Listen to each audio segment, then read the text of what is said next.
How do you build $1 million business at 26? Well, Sofia Rose Bernardi is here to tell us how she did it. She was voted top 30 coaches to watch by the New York Journal and has worked with hundreds of clients and scaled up to 180K months in her coaching business and is moving towards multi-million dollar figures in her coaching business. This is someone who knows what the hell they are talking about, and she is going to expose it all, tell us all, give us her insights and secrets on the podcast today. Hope you enjoy this episode.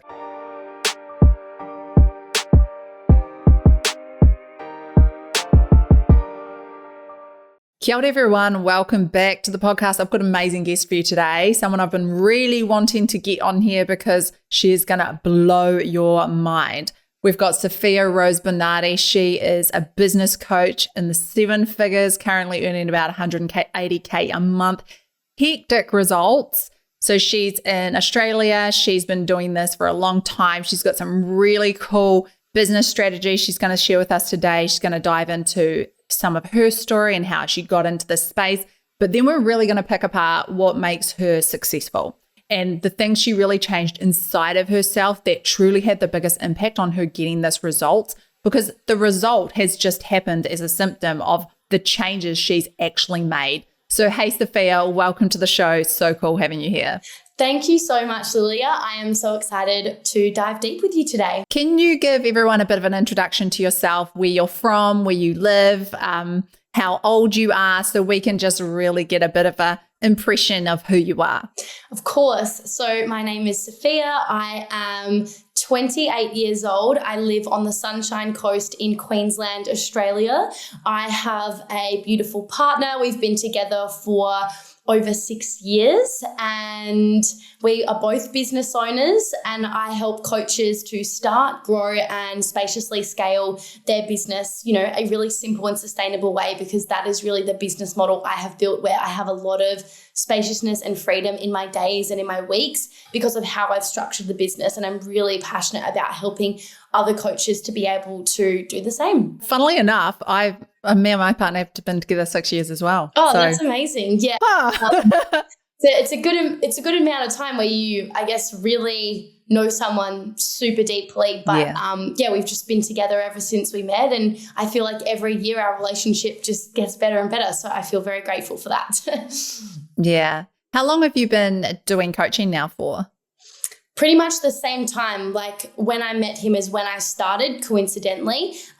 So I met him 2 weeks after I had attended a Tony Robbins 4-day seminar, and I had decided at that seminar that I was going to become a coach because I wanted to be on stages and helping that many people. And I met him 2 weeks to the day. And so, basically a little over 6 years as well. Oh, so cool. Maybe he's your good luck charm. You better hang on to him. Yep. So speaking of time, if we can just rewind time a little bit. You're at this Tony Robbins conference, but what brought you there? Why were you at this conference? What was your life looking like before that? This work, whether it's your brand, story, beliefs, or business, is about unbecoming who you were told to be and remembering who the fuck you actually are. It is about reclaiming your voice, standing in your mana power, and building a life rooted in your whakapapa, the story of how you belong to everything which came before you and that will come after you. We are not simply building brands here. We are breaking inherited patterns and building generations. If that's the kind of work that you are seeking, follow the podcast so you do not miss what comes next. You are with Lilia Tarua on Brand Breaker. You're at this Tony Robbins conference, but what brought you there? Why were you at this conference? What was your life looking like before that? Yeah, so I would have been about 22 years old, I believe, at that seminar.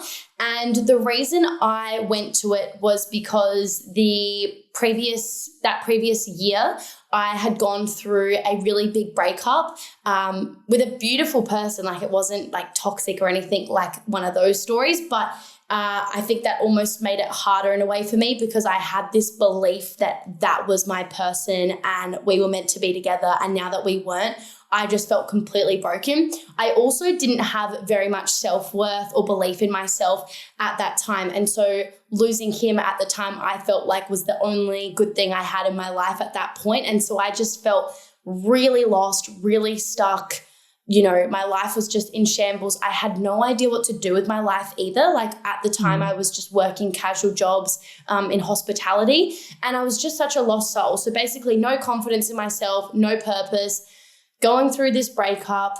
And also my past before that, there was a whole bunch of family issues with my dad having a serious gambling addiction, and how that had a really big effect on my mum and myself and my whole family. When I was 16, when I found out he had a gambling addiction, it just broke my family apart. My parents split up, and then my mum wanted to move overseas from Australia to Denmark in Europe, where her family was from, because she had no one to provide for her anymore. And so I moved overseas at that age as well. And so my whole life was just turned on its head overnight. And that caused a lot of, limiting beliefs and struggles for myself. And that's why I really had low self-worth. That's why I didn't know what to do with my life. And that's why when I then did get into that relationship, that I thought it was the only good thing that I had left, because I had sort of finished school in Denmark finally, moved back to Australia on my own, and really was super dependent on my partner. So then when that fell apart, I was just like, okay, well, I've got no family now, or immediate family around me. And then I don't have my partner anymore, who I thought was my life's person, and I've got no idea what to do with my life. And so that is what led me to that Tony Robbins seminar, to just figure all of that out. And thankfully that actually happened. You're past the seminar, and then you've decided you want to be a coach, but I'm guessing that the road was not a straight path. What were you what did you start doing, and what did you start changing to take yourself towards this goal that you had? Yeah, so I'm really lucky that at this seminar, you're really set up for success in terms of having all these empowering beliefs. Like you literally walk on fire, and you meet all these inspiring people that are doing big things and are ambitious. And I hadn't been around many people like that. So that was a whole new thing for me. And prior to even going to that seminar, I had no idea what a coach was. Like I just literally didn't even know. And so it was this real light bulb moment for me when I realized, oh, this is a career. And everything made sense as to why I had no idea up until that moment as to what I was meant to do with my life. I'm like, this is why I've never known, because I didn't know that this existed. And now that I do, I'm clear. And it was amazing that, yes, I had been dabbling in a little bit of personal development prior to that seminar, reading books and all of those sorts of things, but I had never had a coach or done anything really deep like that. And you're really ingrained at this seminar to get a coach. If you want to get a particular result, get a coach in that area. Right. And so that's exactly what I did. I hired a coach straight away, because I was like, cool, this is my goal.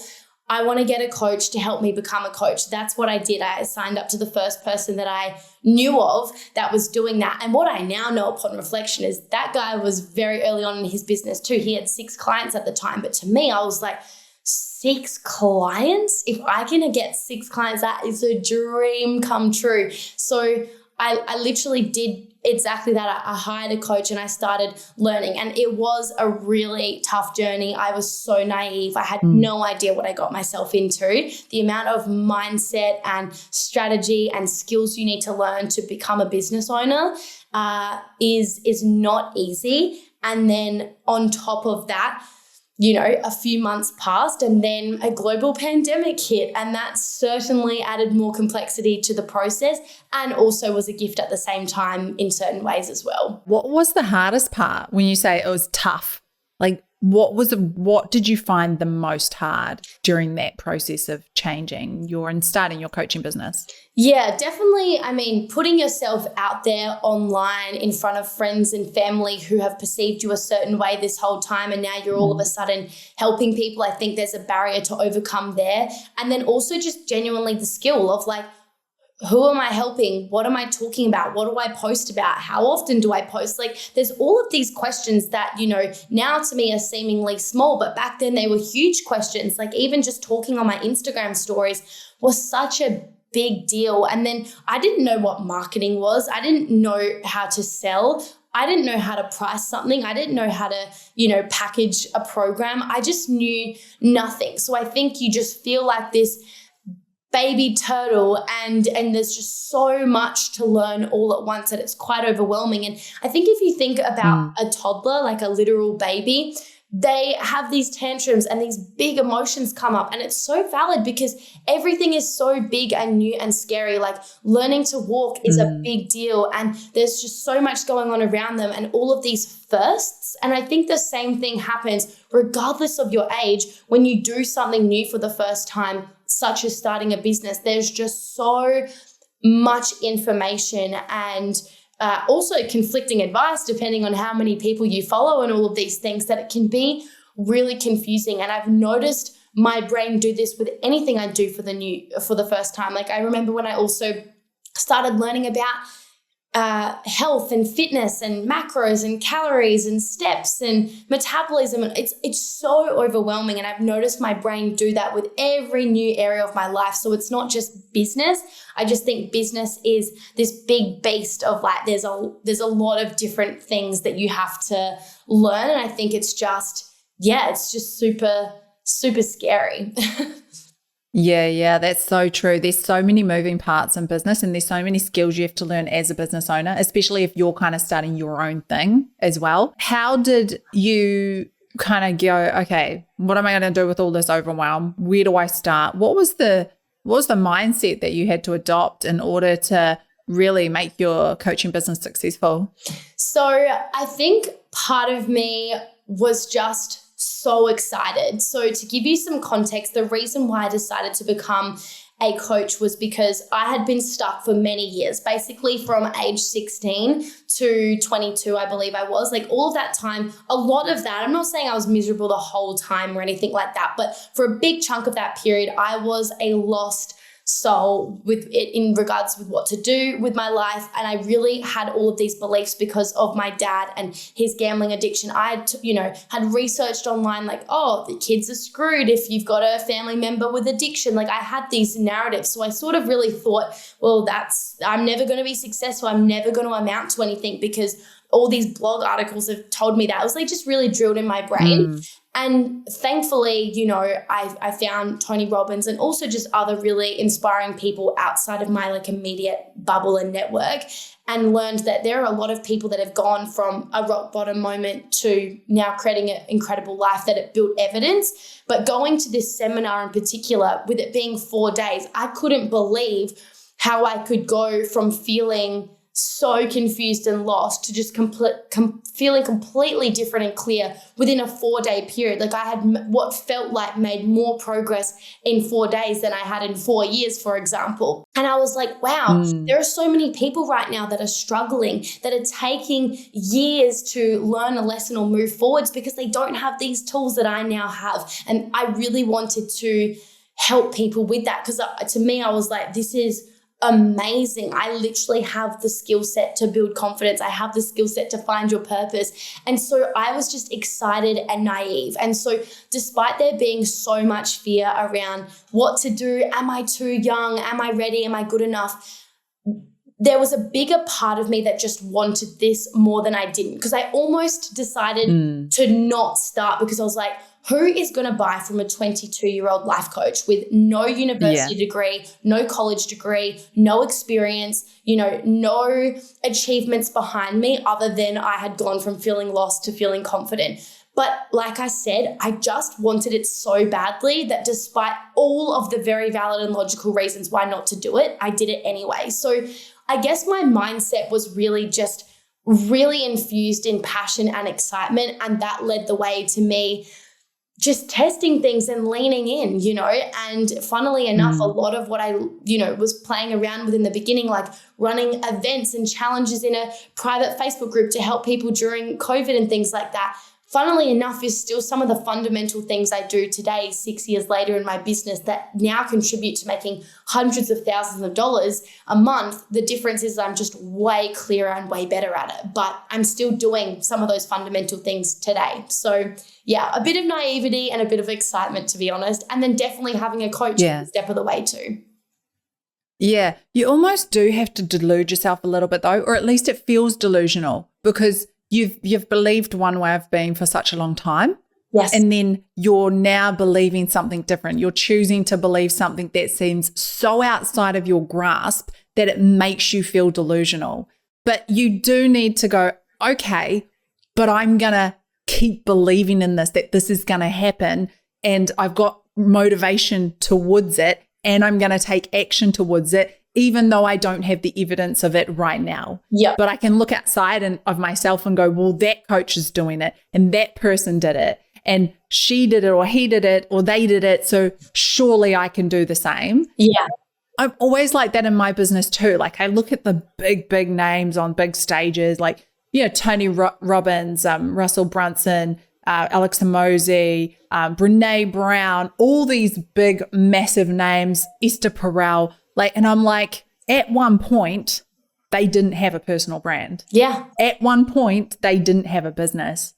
So every single person has started from scratch and driven themselves towards a big vision. And what you'll see in common with a lot of those people is that, that they were a little bit crazy or naive or really eager to just help people and make a difference. It led them to testing things and trying things. With all of those people, it didn't just work instantly. There's usually this big story, if you listen to their stories, where things were really hard and they were really struggling. But I find that there's so much beauty in just being in that messy middle and just leaning in and jumping in. And when I look back to some of the stuff I did, I'm like, wow, if I had thought about that too much or been too logical there or been too in my head, I wouldn't have gone ahead with it. But it's all been such pivotal parts to my journey. I used to make flyers and put them in rich people's letterboxes thinking, oh, it's rich people that are going to have the money to pay me. And I would just put these flyers of my coaching program in there. And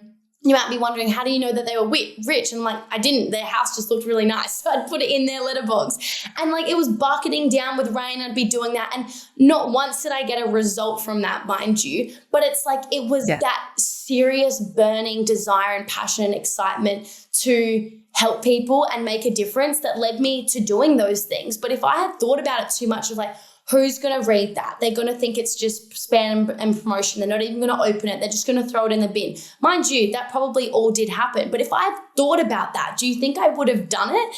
And it's then I wouldn't have learned all of these lessons around, okay, what's a maybe smarter way of doing this or a faster way of doing this or a better way of doing this? And if I hadn't tried all of these things, I never would have found something that works. And it's so funny because I believe so many people have a lot of potential to create something awesome, but they just don't stick it out long enough to allow that to happen. They probably give up right before it's about to work, or they never really truly begin or go all in to begin with because of these fears and these stories that they tell themselves. And I'm just glad that I was young and naive and honestly didn't have too much evidence or didn't listen to too many people around me. Kind of just luckily went to this seminar, was drilled in my brain for 4 days to always have a coach. I got a coach and I listened to that coach. And I mean, I've far surpassed even that coach. And many of the coaches I've worked with now, a lot of people don't stand the test of time in this if they don't keep going. But it was such a perfect start to my journey. And a lot of what that first coach taught me was a lot of the mindset stuff. It was doing,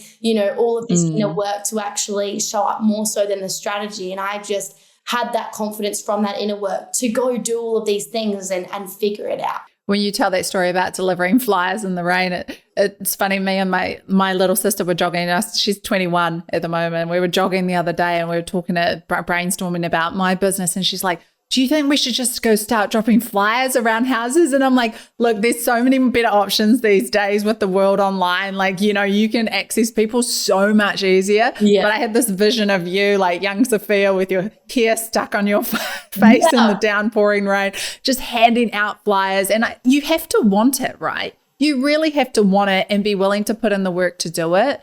And that's you taking action towards your goal. So then I was wondering, do you find it hard to take action towards your goals, or have you always been a big action taker? Is there any advice you'd give to people who are struggling to take action? I think a lot of people rely on like motivation or feeling good in order to take action. And if you know what motivation is, then you'll know that it's designed to really come and go. Like no one just feels motivated all of the time. Like it's a feeling that's literally meant to come and go. And so knowing that that's not really a reliable thing to rely on. And also we're human beings living a huge life where we're going to have a variety of feelings. So to, wait to feel like it is also probably not that reliable, because why would you feel like doing hard and uncomfortable things? Our brain is wired the complete opposite way.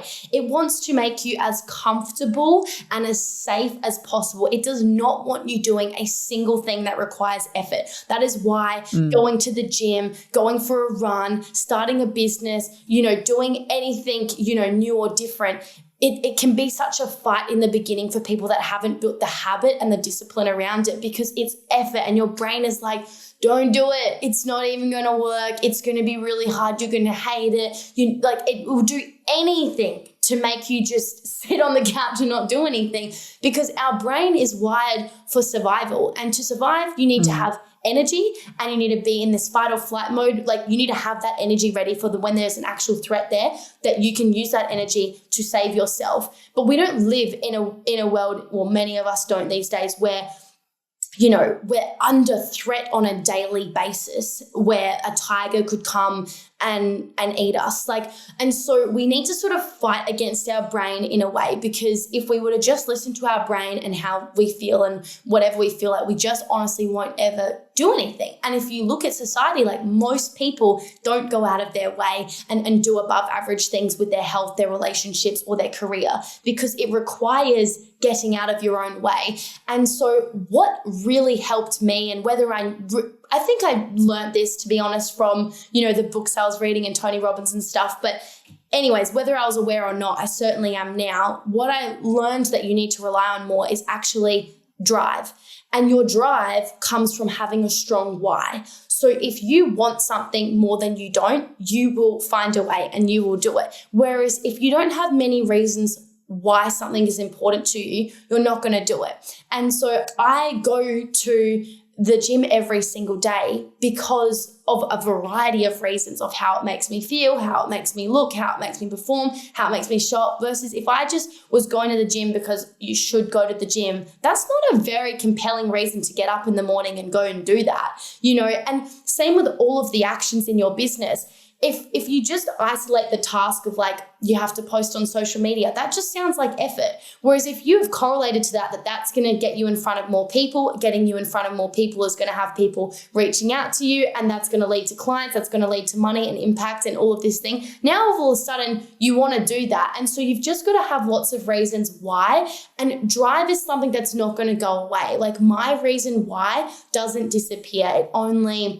It only amplifies as I'm more intentional with it. And that way I don't need to wait to feel like it or wait for the motivation to be there. I'm going to do it regardless. And I think that that's really, really important, to have that drive. And I don't mean that from the lesson of the lens of not listening to your body or disregarding those things. Of course, you've got to take the nuances here and have healthy expectations around that. I just mean that, if you want above average results, your actions need to be in line with that. So, yeah. When you first started making consistent 30K months, what was that like? Was that like a light bulb moment for you, or when your income kind of stabilized? Can you talk us through that sort of journey when you suddenly realized, oh my God, this is actually happening for me? Yeah, so a lot of the beginning parts of my business, I remember feeling like the start of a new month was just starting at zero, and I'm like, oh my God, I have to do it again.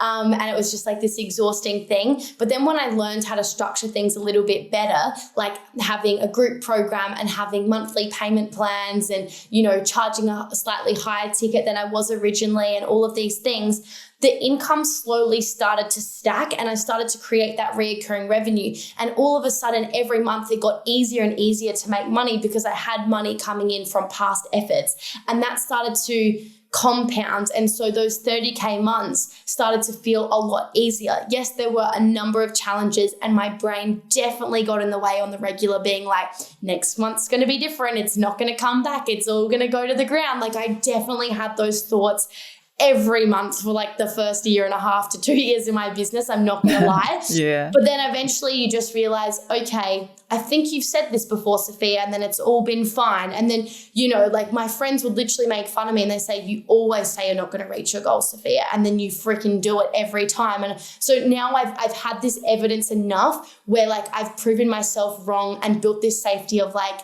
okay, I think it's actually not going anywhere.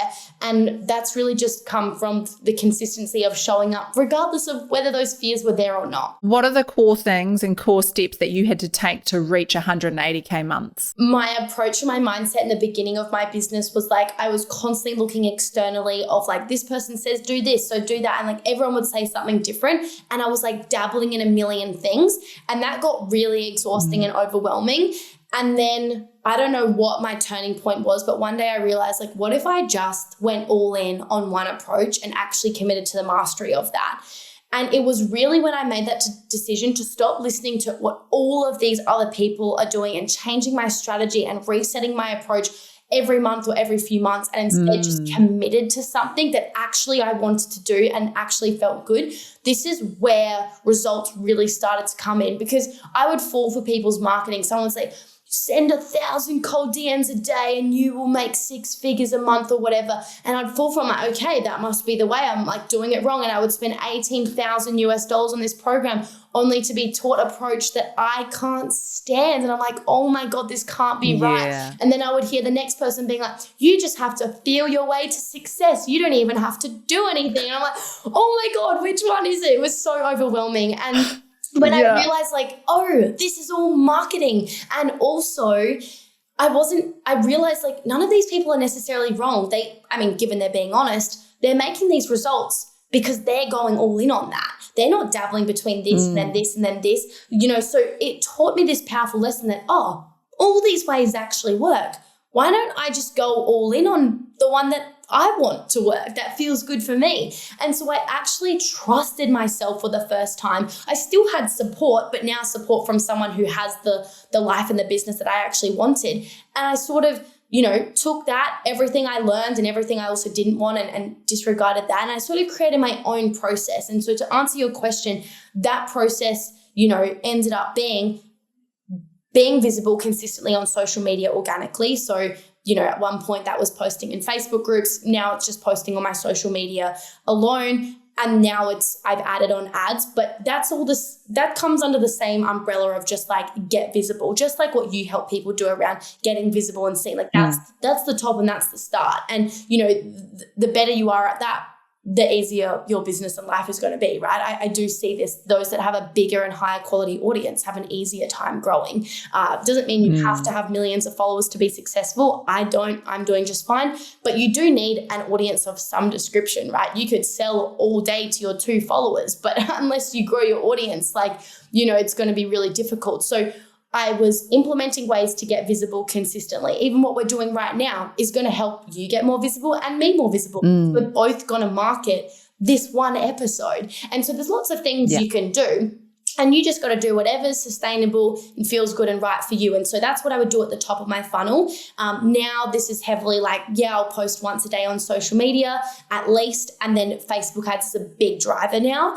And then that's how I've attracted people. Now to nurture people, definitely my biggest revenue generating activity is running events. I committed to mastering that. And I have done it the whole time in my business. I just sucked at it in the beginning and had no idea that I was even implementing a strategy. I just was helping people at the time. And now I'm helping people and it's very strategic. And so I run these free online like live events regularly. Like at the moment, I'm doing them every 2 weeks in my business. But the difference is, you know, now I'm all about working smarter, not harder. Like in the beginning of my business, I was coming up with a new one every time, whereas now I just run the same one every time.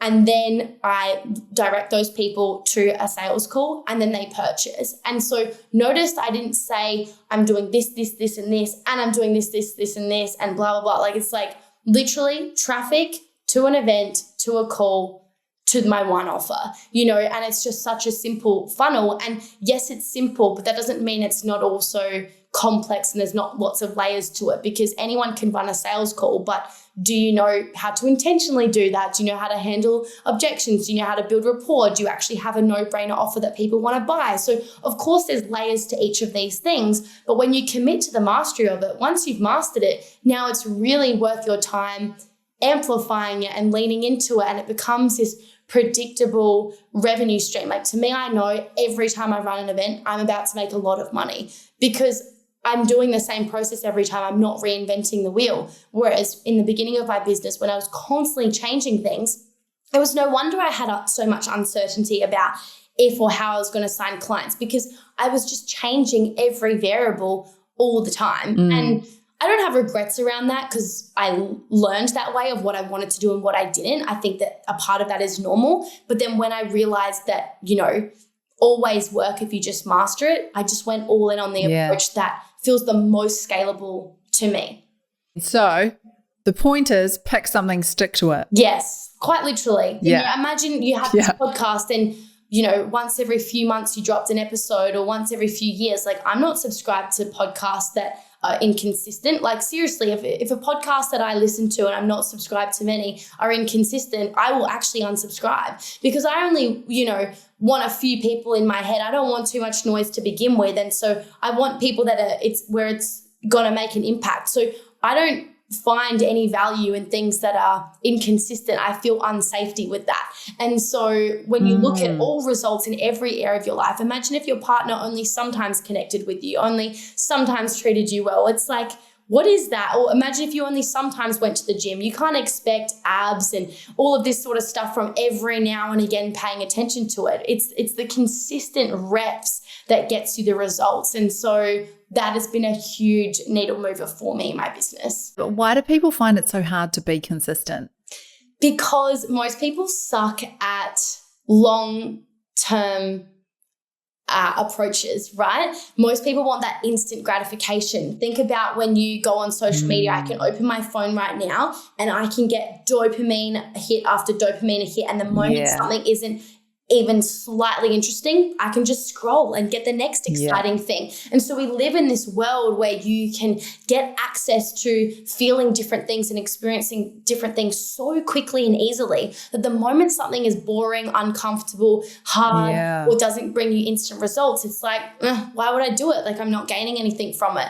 But you've got to keep going, and not just keep doing the same thing and expect a different result, but keep going and tweak accordingly to get a different result. And it's those people that like then really succeed, because I used to think people making $100,000 a month or $180,000 a month, I'm like, they must be working so hard. They're working 100 times harder than me, 100 times more. And it just couldn't be further from the truth. This result is a result of 6 years of consistency that compounds every single month, right? Because I'm not starting at zero like I first believed in my business every month. I'm starting every month with 6 years plus of experience and knowledge and wisdom, and are doing the same thing, and they're stacking reoccurring revenue, and there's more trust and belief. So we take bigger risks and make bigger moves, and but we feel safe doing that because of the past, that it just continues to grow. Like, I know if I just spend more money on ads now, I'm going to make more money, and it's as simple as that. Of course, things break eventually, but it can be as simple as that at certain stages and phases. Like, if I spent double the amount on ads this month, I know I would have a much bigger month, but we do things intentionally and make sure we can hold what we do. But, it's not starting at zero every month. So yeah, I wish people had that more long-term approach and realize that that's actually where the money is made and the results are made. I think people that have really unhealthy expectations, like, oh, I've posted 5 times, or I've posted for a week straight, or I've gone to the gym for a week straight, or, and where's the results? Like, if that's your mentality, like, it's going to be really hard to grow, because that's honestly just not enough. It's not long enough. It's actually not a big deal. And if you make that a big deal, everything's going to feel really hard. It's actually like bare minimum. I don't even know if that touches bare minimum. Yeah. It's like we have this this culture online where we've got our heads inside our phones and we're always just brainwashing and indoctrinating ourselves that we can have what we want on tap. Yeah. And we don't have to work hard for it anymore. And if we don't like something, we can just block it. And it's just creates this it sort of tricks our minds really into thinking that everything's going to be easy and that we don't have to do things the hard way anymore. Yeah, just to give some credit, I suppose, to people, because it is really easy to accidentally fall in this trap, because on social media, we often only see one side of something. So for example, let's say we weren't diving deeper on this right now and we were just talking about, oh, Sophia, you make 180K a month, you have a clear calendar most days of the week, everything's so amazing. It could be super easy for someone listening to this to assume, so you don't have to do any calls and you just make this money and you just you travel and you make this money. But it's that is true, and we need all of the context as to what actually got me to that point. That's the piece that matters. But you don't see that in a 7-second reel, a 30-second reel, carousel post. And so people see these shiny objects and they think, oh, that's all I have to do and I get the results. So they have this expectation because that's actually what they heard or what they saw or what they were told. The problem is there's so much context missing. And so human beings have to have this, intelligence behind them to recognize that there's always more context that needs to add, because I falled for it a lot. That's why I've spent so much money on mentorship, because I falled for everything I read. And it's not that it wasn't true. It's just there's so much more that goes into it than you could ever know. That can be a bit of a trap of short form content as well. There's no context. They just give you a bite of something. It's like a morsel, but it's not the full dish.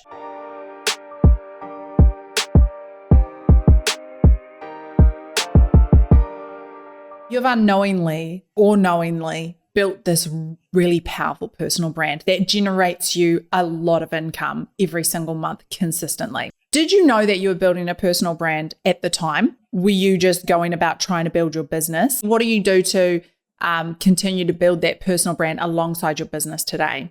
I don't think I had the context or the understanding of what a personal brand was in the beginning. I was just doing the reps of I'm posting 5 days a week. I'm posting in 15 Facebook groups a day and all of these sorts of things. And I very quickly realized from testing and trying and doing a million things in the beginning that the thing that would work was when I shared my story. The thing that would work was when I was being myself. The thing that would work is when I was infusing that meanness into things. I would post in Facebook groups every single day. And, whenever I'd post a post on, here's my 5 tips to do this, versus when I shared my story of when I was in, the trenches in my life to how I got to where I am, at the time today, that's the one that would get the likes, the comments, the engagements, the Facebook ads, the messages. I remember, obviously I've had so many situations like this, but I just remember my first time experiencing this in such a powerful way. I had posted my story in a Facebook group, like I was doing all the time. And all of a sudden I had this message from someone and she was like, I resonated with your story so much. How can I work with you? She was just so keen to work with me. And I got on a call with her and she literally, I was a mindset coach at the time. She just wanted accountability. She just wanted a friend. I was like, wait a second. So you don't have this major problem and you don't want, there was no objection. She was so sold. She just literally wanted to be in my world. Just trying to remember. So I charged $5,000 at the time. I think it was for 12 weeks of one-on-one coaching, or something like that.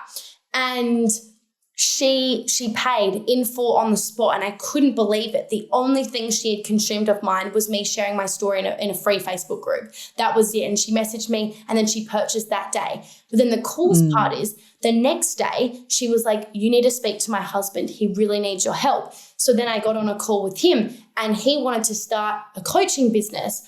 And I wasn't doing that at the time. I wasn't a business coach, but I obviously had a coaching business and he was really in his own way. And he wanted it for double the amount of time. And I didn't have a program for double the amount of time or whatever else. And so I was really put on the spot. And so I wasn't prepared to think of a price other than literally just doubling what I had given her. So I was like, well, it's $10,000 then for the 6 months, and then he paid it. And so within this like 24-hour period, I had made $15,000 from sharing my story once. And I really learned a very powerful lesson there. I would have been, I don't know, in my first year and a half of business there, or something around that mark. And that was a big, big deal to me. And I just remember realizing, okay, my story is powerful. Share more of that. That was very easy. I need to do more of that. And so I really started to learn that sharing my story and that personal brand piece was so important. And to this day, whenever I share something vulnerable, or wherever I share a story of some description, it always does better than whenever I'm sharing something strategic or tips or something more on the generic side, even though you could argue sharing the direct step-by-step process is more quote unquote valuable. But, you know, people feel way more connected to a story and the lessons and the relatability that they have within that. So yeah, my personal brand, unknowingly, but now very intentionally, is the biggest part of my business. And it's the first thing I do in my events. I'm storytelling the whole time. And I thankfully have this video I recorded of myself in my first year of business, just bawling my eyes out, just struggling so much, documenting my journey. And I was never planning on sharing that with anyone. It was for myself. Yeah. And one day I shared it. And to this day, that video makes me a lot of money because it's part of the storytelling. Yeah. So yeah. Yeah. My experience is so similar. Like the same. I wanted to share my story and I wanted to make a difference in people's lives. And it was kind of as simple as that. And I just started, and then it just like the rug was swept out from under my feet, and I was just falling with huge number of views, so many messages, book deals, like TEDx talks, speaking gigs, like workshops. It was just crazy. But it was all just like from a story. Yeah. Literally just me saying, this happened to me and this is what I learned and this is how it empowered me and this is how it can help you too, which people love. Yeah, they love it. And when I learned this now that I have, you know, marketing and sales skill sets, when I listen to people such as Tony Robbins, right?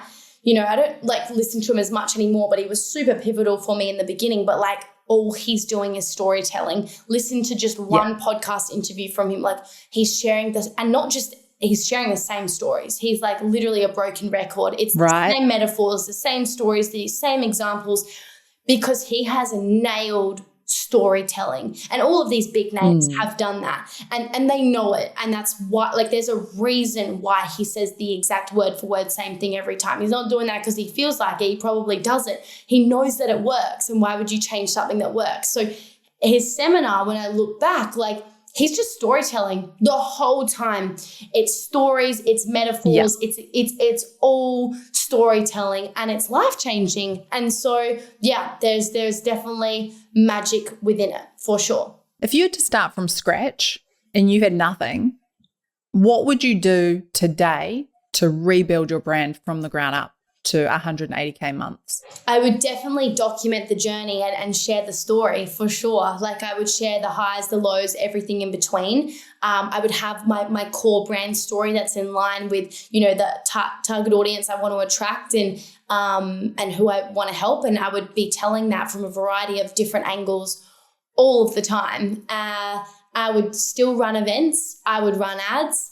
And I would run sales calls, and I would move people to a group coaching program. Like I literally would do exactly what I'm doing now. I would just commit to it way earlier and infuse that authenticity as much as possible in the process. Like it will save me a lot of time instead of like these tips and all of this sort of stuff. Like the storytelling just fast tracks the journey so much because no one else can replicate that. It's exactly what makes you unique and you stand out. And you know, in a world full of AI and, you know, copy and paste stuff everywhere, it's becoming actually more important than ever before. So, yeah, I think I would document the journey. Just knowing the little bits that I did document from my journey have paid off for me so much. I can only imagine what would have happened if I had more of that. Now I can relive it and just share the stories like I'm doing right now. But having actual documentation proof, I think, is really important. And I think, people hear my results now, and I've noticed, I see it in the comments of my Facebook ads and things like that. People don't even believe me at this point. They don't believe the results I'm getting, which is really funny to me. I actually find it funny because I'm like, well, I am. So that's funny. But like, I think what helps is that I do have some evidence of where things were shit and not working and really hard, because it really helps be like, I am a relatable person. I actually do get it. And here's the proof, whereas now I'm very slowly realizing that people are starting to not relate to me as much because I'm talking these big numbers. But thankfully, it's not an actual problem for me because of sharing so many stories, but also the bits of proof I have around that as well. I noticed that a lot online. And I think it's just because online people are like so sensitive to people lying and just sharing like incomes that's not real and stuff. Like people are getting so gypped all of the time. Yeah. So they're very skeptical, right, about what to believe. Yeah. Like I really don't blame them. I just more find it funny because I've not had that experience up until recently. I'm like, what do you mean you don't believe me? Like, how can I prove this anymore? Like, now I'm sharing the Stripe stuff. I guess people can make that up, and it's super sad that actually happens. And so I get why people don't believe me, because it sounds maybe too good to be true. And so all I can do is try and share as much proof that it's literally true. And, that's all I can do. If you look back and you're like, here's Sofia, she's 22, she's handing out flyers in the rain, she's earning nothing. And then you're like, here's Sofia today, she's earning 180K months. What does 180K Sofia believe that 22-year-old Sofia did not believe? Oh my God, that's such a good question.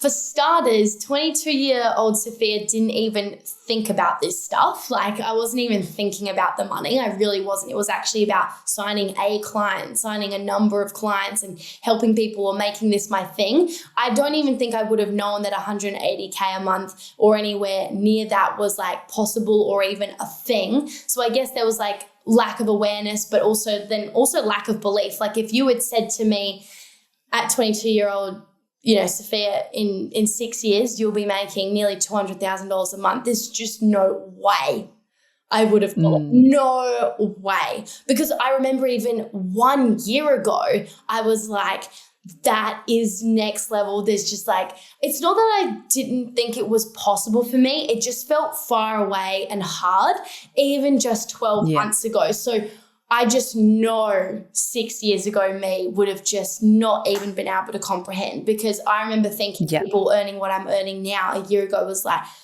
that is sick. That is so cool. That's a dream. That's amazing. And I can't tell you how normal and regulated I feel and just how boring it is. Exciting and I'm grateful for it, but it's also just like, I still have bad days. I still have challenges. I still act like a child and immature, and all these things are still very much the exact same. There's just a few more dollars that come into my bank account each month, and that is it. It definitely builds more safety. It builds more freedom. I don't really care how much money I drop on certain things.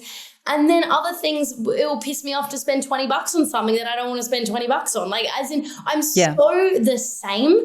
And I don't take it for granted either. I'm like, this is just the coolest thing. Like, no one can touch me kind of thing, even though they probably could, but it does feel really surreal. So I think, the main difference is probably just the belief and the confidence. Like, I lacked a lot of confidence 6 years ago, whereas now, it would take a lot to like make me upset or reactive in my business, or, it would take a lot. Whereas you could just look at me the wrong way 6 years ago and I will cry and not show up. It's very different. So and it's the compound effect too, like of all those actions that you're taking, which I did want to just quickly dive into. So you're taking these small daily actions that are slowly compounding over time, and then now your income is just jumping in huge leaps, which is the compound effect, and that's how investing works as well.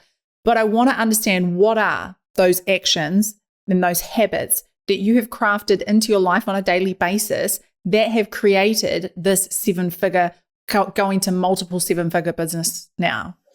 for you? Definitely prioritizing like conversations equals clients. So, we run ads to generate leads, but then we don't just let those leads be, we start a conversation with them. Like they've opted in for my free workshop and we make sure that they're ready to go for that so you can get the most out of it. We send them trainings beforehand. We're actually building relationships, and people can't believe sometimes when I send them a voice message like, oh my God, you just sent me a voice message. Like, thank you so much. I'm like, oh my God, like this is so easy. Like this is bare minimum. And so, I find building relationships with people is super, super important, because in the coaching and online space, like that is what we're doing. Like we're building relationships with people. That's where the trust and the rapport and the connection is built. And that leads to someone buying from you. Like they're not going to buy from you if they don't like, know, and trust you. And they can't do that if you're not showing up, connecting, and building that relationship. And I'm not saying you have to be involved in every single touch point. Like right now, my business is making money while I'm talking to you because I have a sales closer who's literally on a sales call right now while I'm talking to you. So there are things happening without me needing to be on and do everything myself now. So I have people helping me with the messages. I have someone else running the ads for me. I have a VA doing the admin for me. I have a closer taking the sales calls for me. And then I get to focus on delivery. And I even have someone helping me with that now. So you can see, like, to make this kind of money, you can't actually do it all. I'm not saying you have to have a super large team. I don't have a large team. I have a very lean team, but an amazing team. They're A players, and that's the difference. And so, I prioritize conversations. This morning I followed up with people I've had a call with recently. I replied to a few people, sending a few voice messages. That's a needle moving task for me, because it progresses, conversations down to a decision or a better outcome. And so I do prioritize that as a strong habit. I prioritize showing up and being visible, like content. That's why I'm talking to you right now. I have a podcast where I drop an episode every single week. And so I make sure I'm organized with that, and I'm posting social media every single day.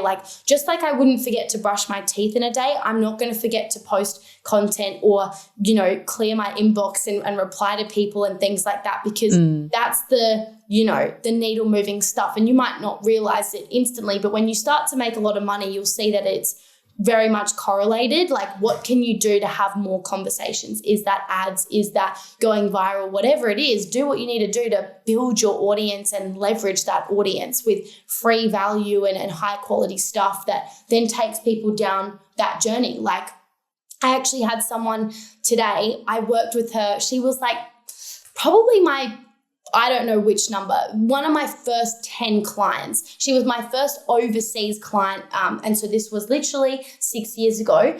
And I woke up to a notification before that she's just paid in full to join Scale School today. I didn't have a conversation with her. I didn't have a sales call. I didn't know she was interested in whatever. And I'm like, hello again. Like, what's brought you here? And she literally said, I've been, watching all of your, listening to all of your podcast episodes every week. And I'm just so done with being in my own way. Like, I'm ready to do this. And she just joined like that. And this was a relationship I built 6 years ago, And so this is the power of, building rapport. There's no way she would have just done that without needing any call or conversation or objection if there wasn't a relationship that already existed there. You've built trust. And that's the other thing about having a brand, being visible online, is that people can get to know you.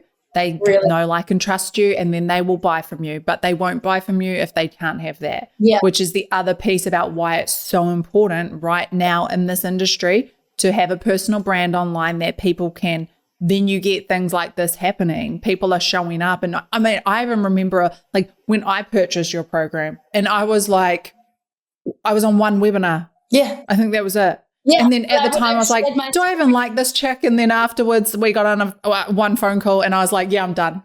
This is it. Which was so cool. You know? I remember that call with you and I'm like, And I felt that rapport and connection with you right away. And I was so excited when you joined, because I'm like, I think you have got potential because you've got grit and determination and excitement and these really big goals. I'm like, oh my God, dream client, right? But it's like, you wouldn't have booked that call if I didn't share my story. I didn't build evidence I could help you.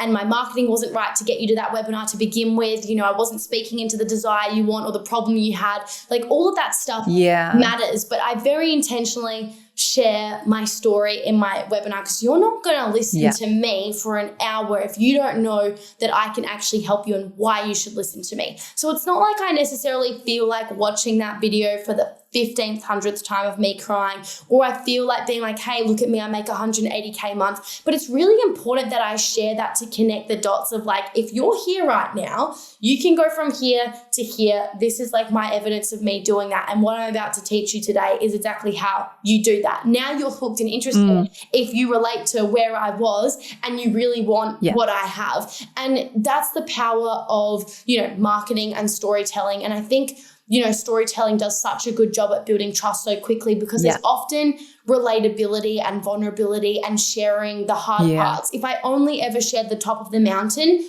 you wouldn't relate or connect in the same way. In fact, it would be really easy for people to just jump to conclusions of this person has a real ego, versus of if I actually share where I was, I'm like, hey, I get it. I was here. I struggled for X, Y, Z time. And not to justify it, but just to give context, all of a sudden, that top of the mountain sounds way cooler. And I see why sometimes my ads appear on the wrong side of the internet in the comments section. It's because they're not seeing that bottom of the mountain. They're just hearing me talk about this big flashy result out of, and they're like, who is this person whose hair isn't even done up, like walking around outside saying that she makes 7 figures and her hair's a mess. It's like, they just don't believe it. It's because they're missing context, because how can I possibly give context in a 50-second video? And so it's like, you know, you're going to cop a bit of that, but this is where the power of the whole story really, really does matter. But I do that for the right people in the deeper spaces, like a podcast, like an event, like a conversation, things like that. I remember your story when you were crying and when you were at your rock bottom, but you also shared a story of a result that you'd gotten for a client, and that got me. Just that one story like got me, because I was in a very similar place to that woman. I was really struggling. I hated what I was doing at the time. I was like in a nasty situation with some legal stuff going on. Like, I was like, something has to change. And then she'd been in a very similar horrible situation, and like you'd helped her, and she was like, I cannot believe this has happened. Like, I can feed my kid and get groceries. And that was that one story. And I was like sold. It wasn't all the inclusions and you get this and you get this. No, it was like, this is the result I want. I mean, it's like good to a degree. Like you need inclusions in that, but like it was the story that sold me. Yeah, and you only care after you're sold, right? It's like after the story sold you, now you care about the pricing, the inclusions. Whereas where a lot of people go wrong is they're like, here's my offer, this is how much it is, this is what's included, it's so valuable and generous, buy it. And then they wonder why people don't buy it. It's like, where is the story, the build up, the hype to actually get to that point? And I know the exact story you're talking about, and that story landed for you so deeply. Yes, because you could relate to it, but notice it was a super emotional story. She's crying in that video. She is not in a good place. And then there's such a transformation, and I've got goosebumps as I say it out loud right now, because it is a very moving story and it moves a lot of people. And I also strategically have that particular case study in my event. You know, there's many I could share, but that one moves people emotionally at quite a deep level. And it's also a very big transformation, like a very big rock bottom moment and a very big high. And it just shows you what can be possible when you follow the steps, which is exactly what she says in the video. It's like, follow the process and this is what you get. And I just can't stress that enough. Like, so many people want the outcome and they're not willing to follow the steps long enough to get there. And so that, you know, long-term mindset really matters. Man, I love it so much. Could talk forever with you about this stuff. Can you give us 3 books that really made the biggest impact on you as you were growing and scaling your business? Okay, so a book that I don't know why this is like, no one ever talks about it, but it did really help me in the beginning of my journey. It's called The Prosperous Coach by Steve Chandler and Rich Litvin. And it's actually a very old school. I've read this. Yeah, it's a very old school book. But the reason I'm recommending it in the beginning of the business is because they just managed to simplify what business is and how to start it and how to grow it with these really powerful stories and metaphors and examples that was really digestible for me as someone in the beginning who didn't know what marketing was, didn't understand what sales was, and was getting very easily overwhelmed by all the misinformation out there. Another one that was really helpful, it's called Expert Secrets by Russell Brunson. That really helped me in terms of events and things like that, which, as you know, is a really big part of, you know, what I do. And it's so good. Another one, I really love all of Denise Duffield Thomas's books. She's an Australian author.